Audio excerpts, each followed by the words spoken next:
Good evening, I'm Dennis Ward. Welcome to APTN National News. Last summer, the Supreme Court of Canada ruled that the Crown breached the 1850 Robinson Superior Treaty and ordered Ottawa and Ontario to negotiate a settlement with the 12 First Nation signatories within 6 months.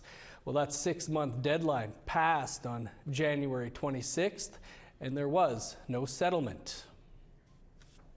According to the 12 First Nations, the negotiations broke down because Ottawa and Ontario offered $3.6 billion.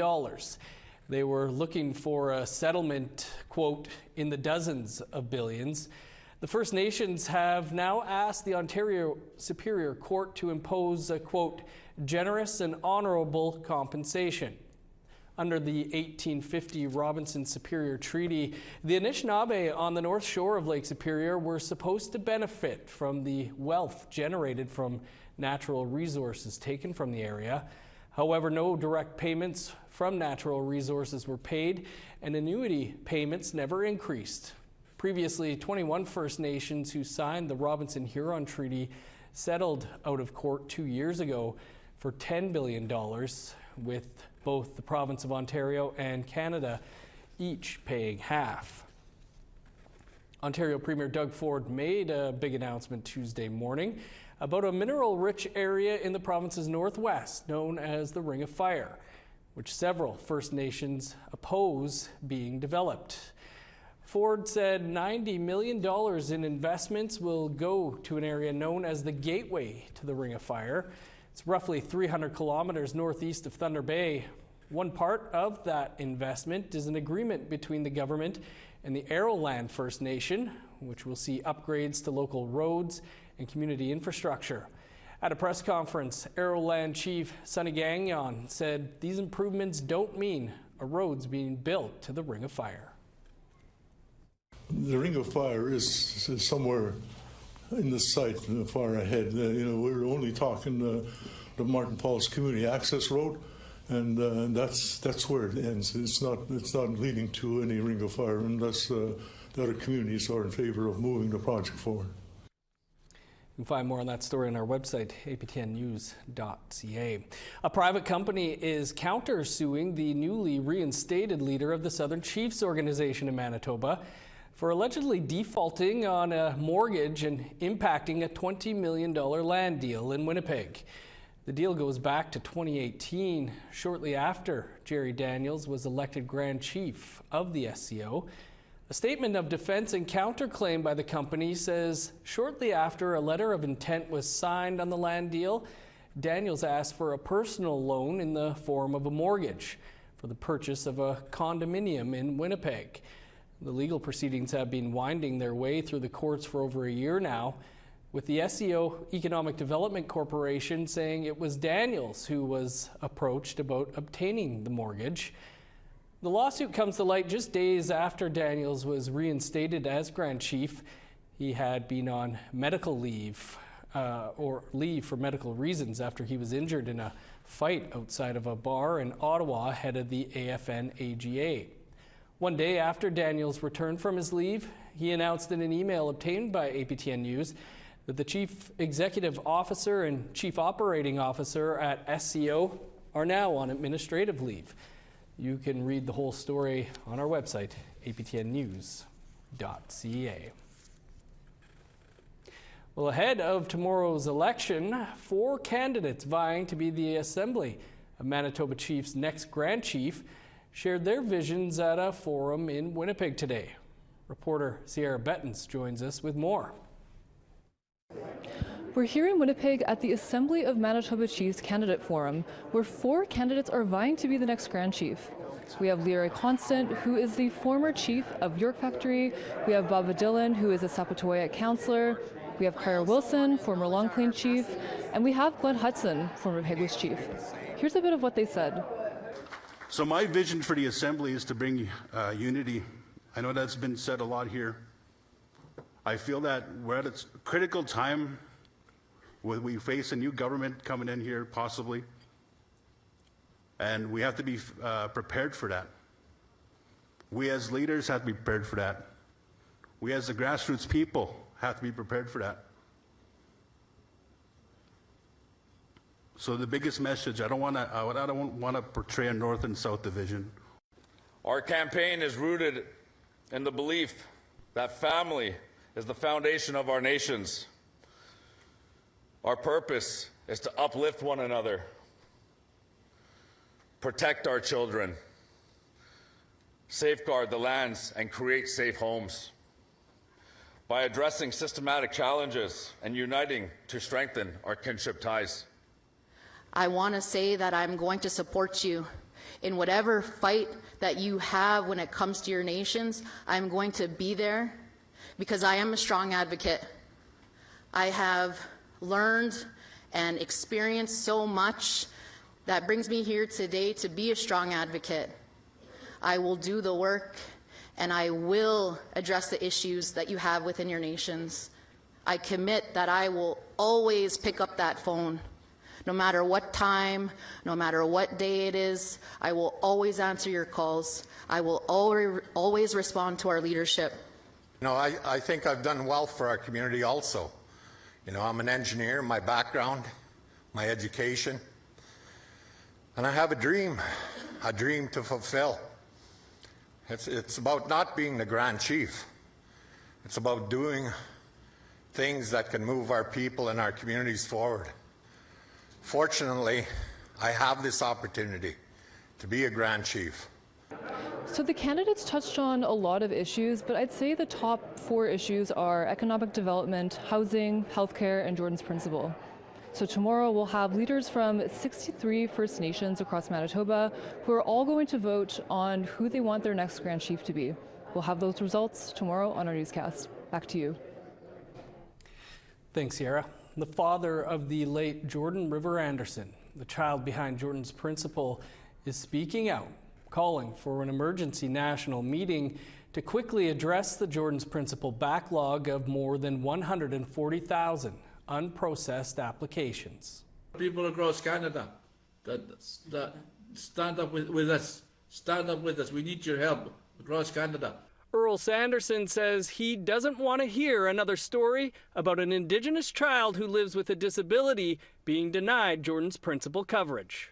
He alleges chief and councils across Canada have misused Jordan's Principle money that was meant for children who live with a disability, and specifically named a number of regional and national leaders and their organizations, including the Assembly of First Nations and the Assembly of Manitoba Chiefs. Sanderson also said the backlog and alleged misuse of funds has hurt his son's name and the program. My son's name is being misused and misled. It's sad. We trusted you guys. You were to be born leaders. To be born leaders, not to be born fools.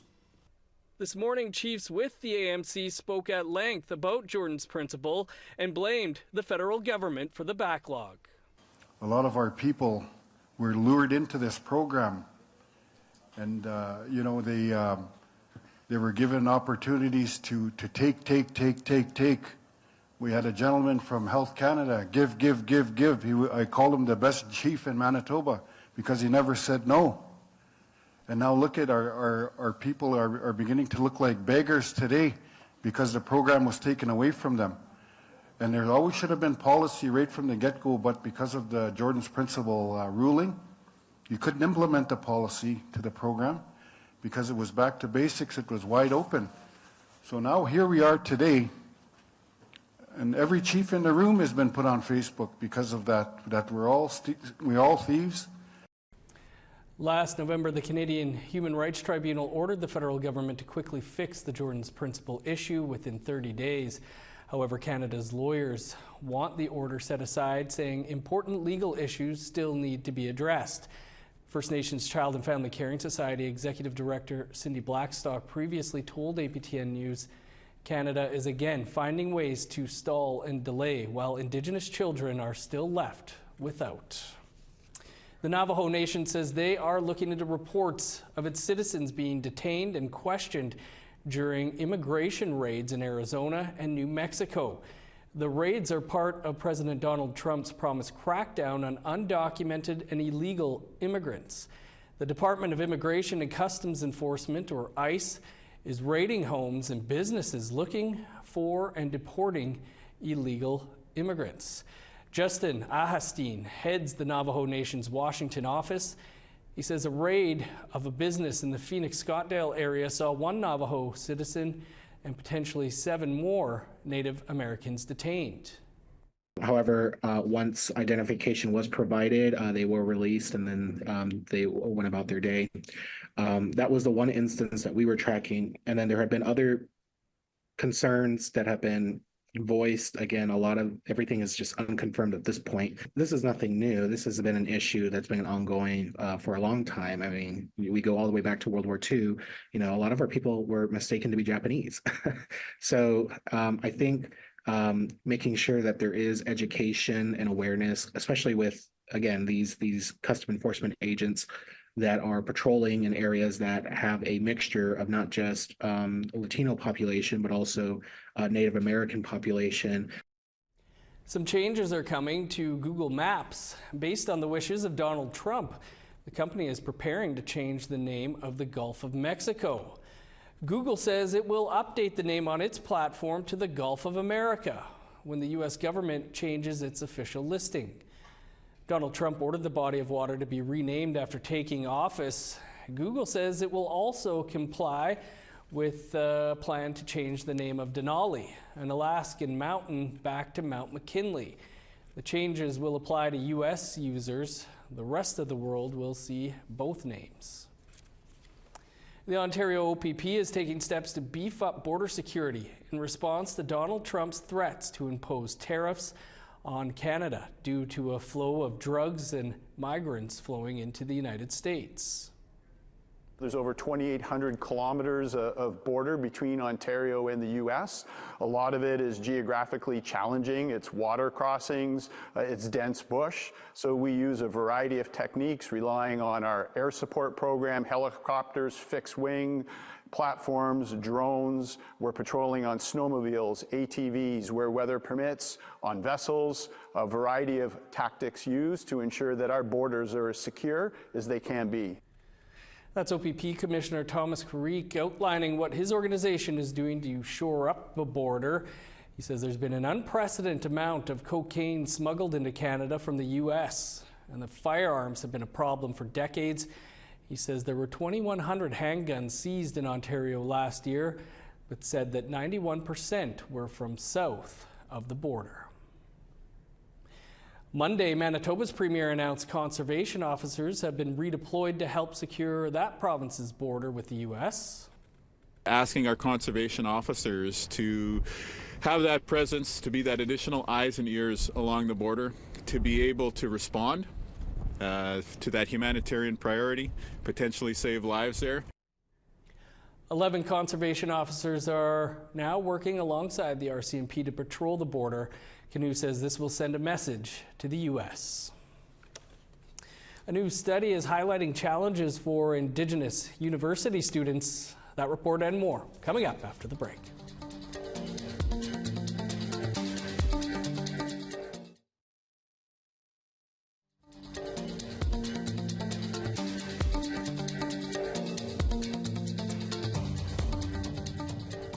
Welcome back. A new study highlights the challenges and supports for Indigenous students embarking on their post-secondary education. It's titled Creating a Sense of Belonging. Researchers at Algoma University in Sault Ste. Marie and the University of Toronto authored the study. As APTN's Mike McDonald reports, it's aimed at identifying supports to improve access to education. The study surveyed Indigenous students at Sault Ste. Marie's Algoma University. Dr. Rose Cameron, an associate professor with Algoma's School of Social Work, says the post-secondary experience can be challenging for students who have to venture far from their home community to go to school. The sense of disconnection maybe, and also the loneliness as well sometimes they talked about. And of course, the overall support that you would get from family was not here. So now they had to sort of navigate their space and try and find those supports here locally for themselves. Social and financial barriers were the focus of the study. At Algoma University, the Shingwauk-Anishinaabe Students Association provides a variety of supports for Indigenous students. They're in demand. They're in high demand. This past year, we've had an influx of students come to us for emergency support. So, and for us, we have some support that we give to our students, some assistance for monetary, for groceries, or for whatever they need. Half of the participants that we interviewed had children. 2 to 3 dependents, and I think a lot of them actually really wanted to see a childcare nearby or within the university as well to really support them as young mothers to try and complete their studies. Supports in place at Algoma include the Anishinaabe Academic Resource Center, which offers culturally affirming events including powwows, sharing circles, elder visits, and feasts. The Shingwauk-Anishinaabe Students Association provides a safe space specifically for the university's Indigenous students. We have laptops available for loan, and we've also created the Elders Room, and inside of there we've added children's toys and books so that this way students with their children can feel comfortable to come in and everybody can study and everybody can do their work and the children don't have to be constantly hushed. We want this to be safe for everybody and everybody that's supporting them. You know, it is definitely gives you that warm, welcoming, and that safe, protected environment that you need, that you just know that it's your own space. So that's very important for myself and other students, knowing that you know, you can come here to socialize, do your work, do what you got to do, or just clear your head. The Creating a Sense of Belonging study shows many students fear losing their connection to family and culture when they leave home. Dr. Cameron recommends that education institutes fund resource centers to support Indigenous students from an academic and social standpoint. Mike McDonald, APTN National News, Sault Ste. Marie. We always want to hear what you have to say. Here's how to continue the conversation. If you have a story you want to share, send us an email to news@aptn.ca. You can read and watch our stories by visiting our website, aptnnews.ca. You can also find us online on your favorite social media sites, including TikTok, YouTube, LinkedIn, and X. Follow APTN News to join the conversation and see our latest stories. The largest exhibition of contemporary and traditional beadwork is now on display. That story and more after the break.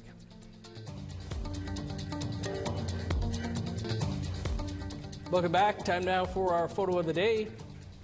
And our thanks to Joanne for sending in this beauty of, sorry, that is not the photo that we got, but I'll thank Curtis for sending in this beauty of the sun from high above the skies. Thanks, Curtis, for sending that in.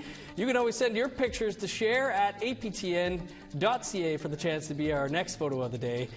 Now let's see if we've got tomorrow's weather forecast. Starting on the east coast, flurries and -1 in Halifax, 9 below with snow in Fredericton. -17 and flurries in Kuujjuaq, snow and -8 in Nain. 8 below in Montreal with snow, flurries and -16 in Val-d'Or. -8 with snow in Sault Ste. Marie, -8 in Ottawa with snow. 9 below in Thunder Bay, -13 in Sioux Lookout. -16 for God's Lake, snow and 10 below in Norway House. -4 with snow in Winnipeg, -2 in Brandon. 3 below and cloudy in Regina, -1 with snow in Saskatoon. 0 with flurries in Meadow Lake, 16 below in Buffalo Narrows. In northern Alberta, -2 with flurries in Fort McMurray, +2 and cloudy in Grand Prairie. 4 with snow in Edmonton, 9 above in Lethbridge. Sunny and +4 in Vancouver, 0 in Kamloops. -2 with snow in Prince George, +1 with snow in Smithers. -24 in Old Crow, flurries and 8 below in Whitehorse. -8 in Yellowknife, minus 20 in Norman Wells, 31 below in Sachs Harbor, minus 26 in Pawlatuck, minus 34 in Chesterfield, 32 below in Whale Cove, minus 33 in Resolute, 28 below in Joe Haven.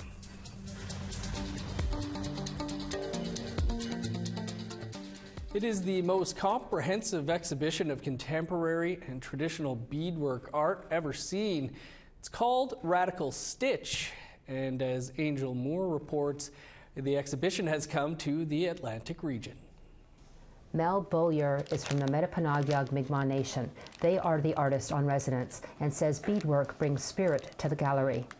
I definitely think beadwork's alive. I think that with all the time we spend with it and all the history that goes into it and, you know, the passing down of knowledge, it's like I've said, beadwork is community.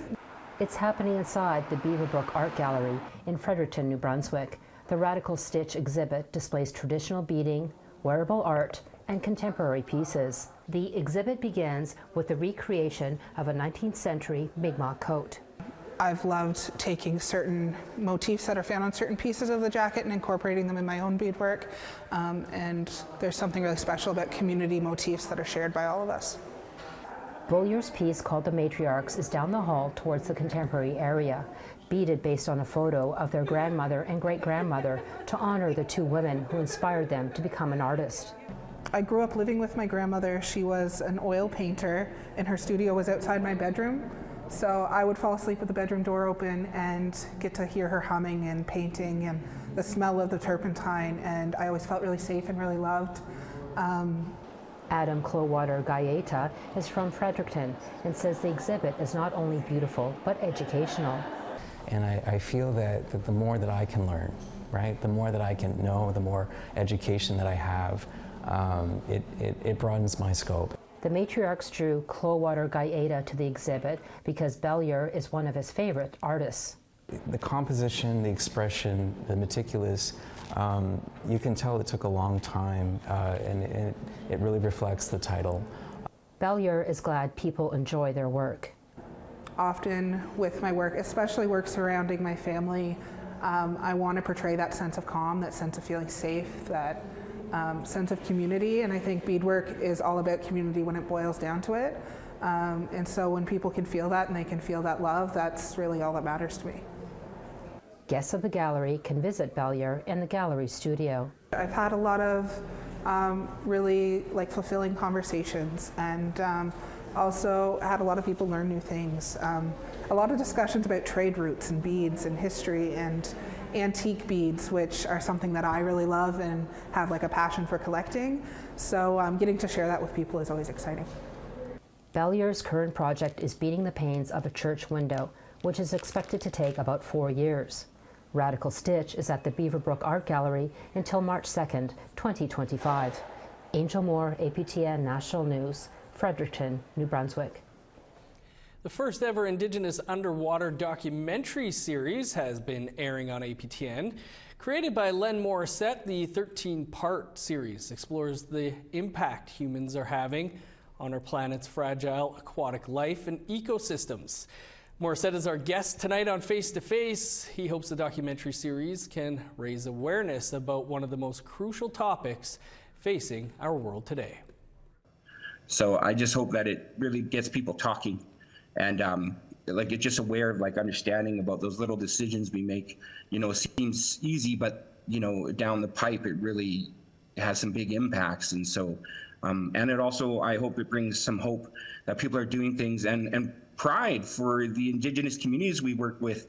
Their stewardship as they're on their healing journey, they're really waking up and bringing these initiatives to the forefront and doing their best with the tools they have to educate their people and become stewards again. And I really want those programs to be highlighted and supported. So I just have huge wishes, like any parent with their child. Yeah. Right?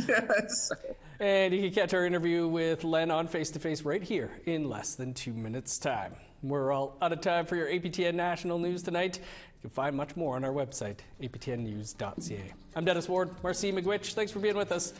Have a great night.